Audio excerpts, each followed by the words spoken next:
The Albanese Government's Arts Council has reinstated controversial artist Khaled Sabassi to the 2026 Venice Biennale. Take a look, I've mispronounced that, I know, sorry, I'll come back to that in a minute. But take a look at some of the work he's done.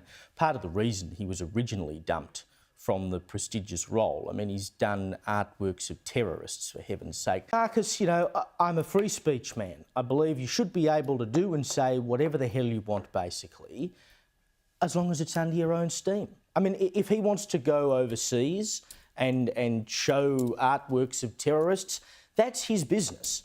But why are we, the taxpayer, paying for it? Well, I think there's a serious problem which is at the heart of the creative community and perhaps the bodies that provide the funding, the people who sit within those bodies. There's questions that really should be asked on who is part of these boards, who is part of these groups who provide the funding, and the checklists for giving these guys the green light for Venice. I mean, ultimately, 40 years ago, we sent people like Sidney Nolan. Goodness gracious me, we had Arthur Streeton. We had, up in 1999, we had Howard Arkley. But really, in the 21st century, it's been a fairly lacklustre group. There's been a few exceptions.